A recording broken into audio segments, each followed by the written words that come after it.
Hello guys, welcome back sa aking YouTube channel, and for today's video, magta-travel po ako papuntang Tagaytay. So ngayong gabi, paalis pa lang ako rito ng Manila, and doon na rin po ako mag-overnight para sa aking makeup gig by tomorrow for photoshoot.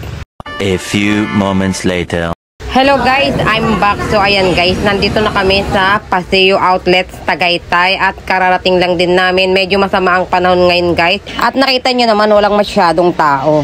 And of course guys, bago tayo pumasok sa Kanin Club Kusina Pilipino, may ipapakita ko sa inyo kasi napakaganda rito guys. So siguro maraming nagde-date dyan. Ayan, so ginawa nga no, Luneta Park.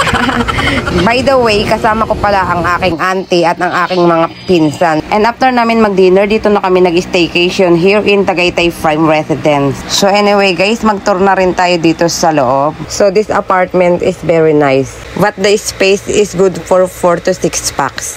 And dito naman tayo mag-tour sa loob ng room. Ayan. So, aircon dito guys. Malawak ang bed. Kasyang-kasya matulog ang 3 tao dito. Meron din dito cherry. Pwede kayo diyang tumambay, magpahangin. So, okay naman dito guys. Hindi kayo maboboring kasi may wifi naman dito. May TV. Meron naman dito nga refrigerator. Ayan. Ilagay nyo lang dyan yung inyong mga pinamiling pagkain. Ayan. May kitchen dito. May 2 CR din dito guys ha. Ayan, magkabukod po yung kanilang CR dito. So, ito ay shower area. Ayan. At dito naman sa kabila, kapag kayo ay gagamit ng CR kapag magdudumi. Ayan. So, okay naman dito guys.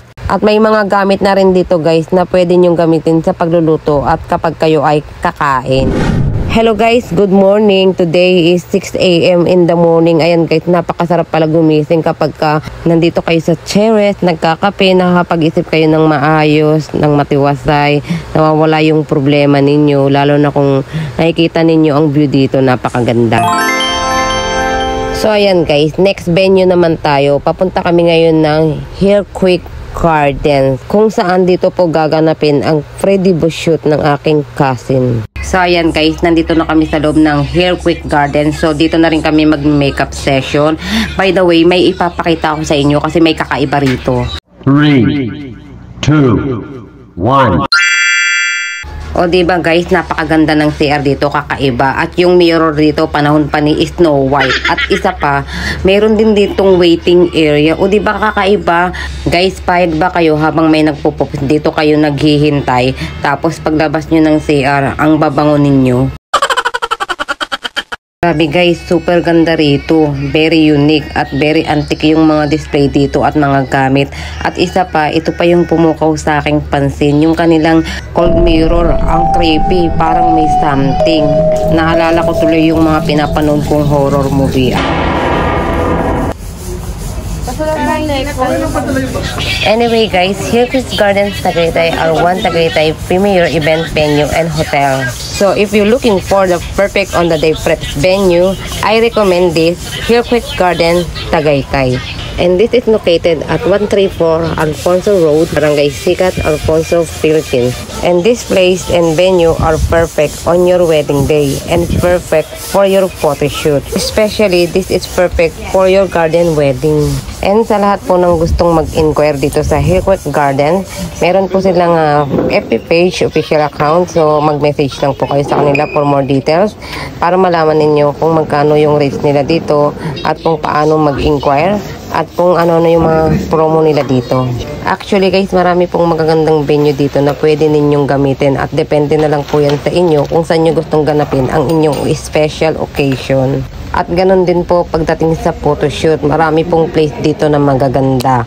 So marami po kayong magagawa dito, magagandang background ideas. Pero, ang alam ko may additional payment po dito kapag kayo ay na-extend ng 1 hours. So, ayan lang guys. And sa mga naghahanap ng photographers, sila nga pala ang Team Kawai Events. Pwede po kayong mag-message sa kanilang FB official account and i-follow nyo na rin po sila. By the way guys, hindi nga pala kami masyadong nakapaglibot-libot dito sa Hair Quick Gardens kasi guys, masama ang panahon, panay ang ulan. So, kung ano lang yung nakita nyo sa aking video, yan lang po yung area ng Hair Quick Garden ang napuntahan namin.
Bye!